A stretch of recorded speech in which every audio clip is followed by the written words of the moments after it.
A story a week, the mind's masterpiece, a work of art from heart to heart. Tales of wonder, wonder she inspires. Upon her canvas, worlds are built, hearts are healed, hopes restored, dreams revealed, puzzles solved, faiths take flight, good works are born. A story a week. Sit back and relish this week's story.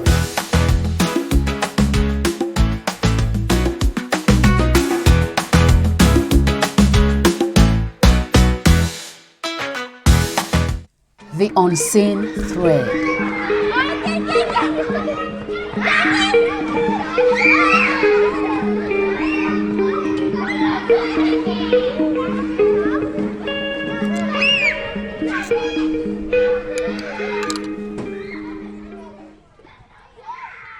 A father, Mr. Placon, sat on a playground bench watching his son race across the yard, his playful shouts blending with the joyful cries of the other children. He observed how his son ran toward the other kids who welcomed him with open arms and how in an instant they organized themselves for a game. With admiration, he watched how a simple game of tag could turn strangers into friends. It was as though they had known each other forever. No introductions, no hesitation, just instant camaraderie forced through the pure joy of play. The warmth of the afternoon sun sank into his skin. Leaning back on the bench, he exhaled slowly, whispering a quiet, "Thank you, Lord, for these moments of rest, the simple joy of watching my son laugh and the unspoken bonds forming among strangers." Turning to his right, still smiling, his gaze met that of a woman whose child was playing alongside his son. They exchanged smiles, then turned back to watch their children. As the kids played, occasionally running toward them, they shared a laugh over their antics, which naturally sparked a conversation. What started with a simple greeting soon grew to include stories and highlights about their children. As the game of tag continued, more families trickled into the playground. A mother with a stroller passed by, greeting Mr. Placon with a nod, as her toddler hopped out of the stroller and ran straight into the mix of children. Then she parked the stroller beside the bench and took a seat next to him. Mr. Placon smiled, marveling at how effortlessly children embraced new playmates. The little boy was instantly part of the game, as if he had been there all along. Another couple arrived, their daughter holding a soccer ball. She stood for a moment, looking with admiration as the other kids played, unsure whether to join. But within seconds, the others rallied around her.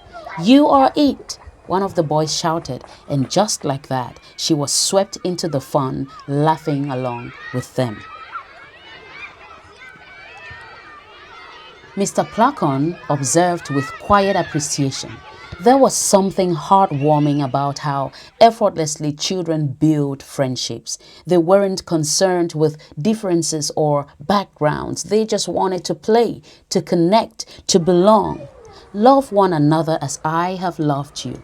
The words of Jesus echoed in his mind, and he marveled at how children seemed to live this truth instinctively, welcoming, including, and forgiving without hesitation.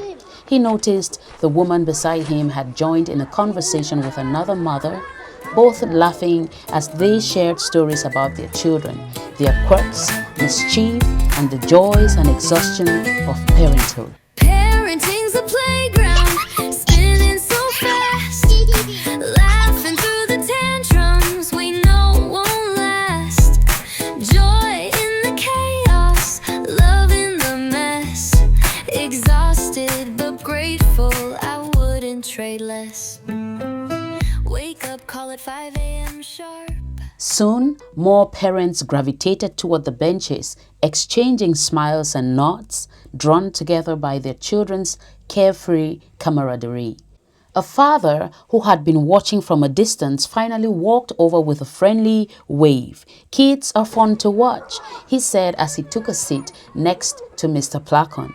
They both chuckled as their sons ran by, the energy of the game contagious.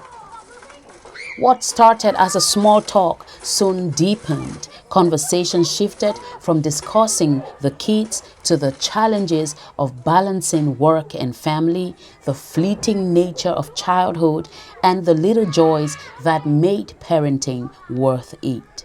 You bring them here for a little playtime, and before you know it, the hours pile up. Feels like you've clocked in for a part-time job. Mr. Placon mused, drawing a laugh from both of them. By now, the mothers had gathered closer and a few other parents had joined the growing circle. They shared laughs, swapped parenting tips, and even exchanged phone numbers for future playdates. The playground had become more than just a play space. It was a small living portrait of connection, a glimpse of how natural community could be when barriers didn't exist. As the sun dipped lower in the sky, Mr. Placon called his son. It was time to head home. The boy waved goodbye to his new friends, his face still flushed with excitement.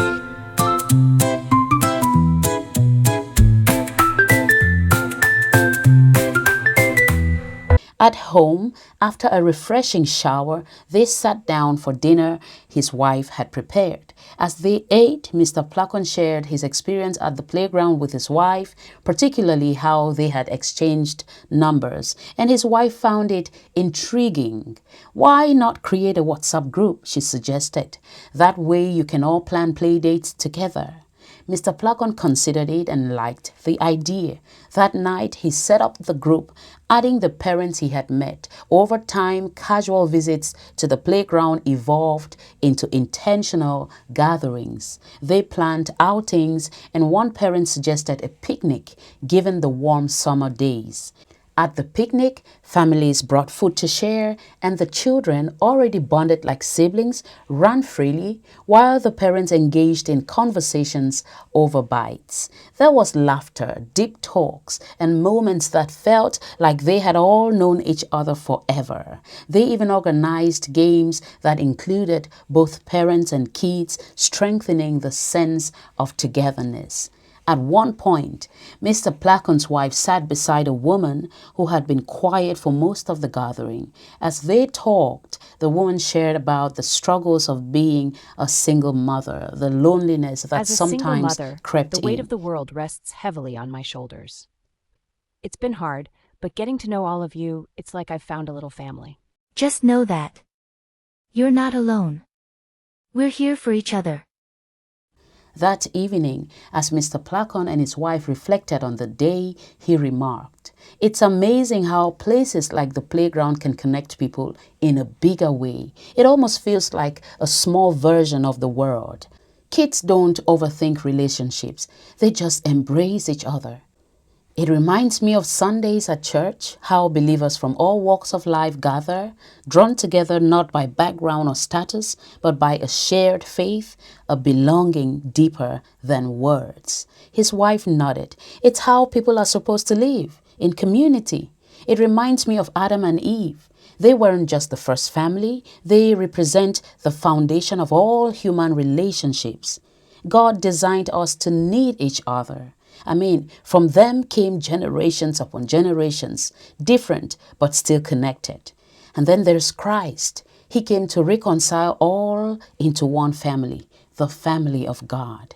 Mr. Placon leaned back in his chair, thoughtful. Right, and Jesus reinforced that. He didn't just gather followers, he built a family. He invited people from all walks of life, fishermen, tax collectors, outcasts, and created a bond that went beyond blood ties. He showed that love and community are intentional.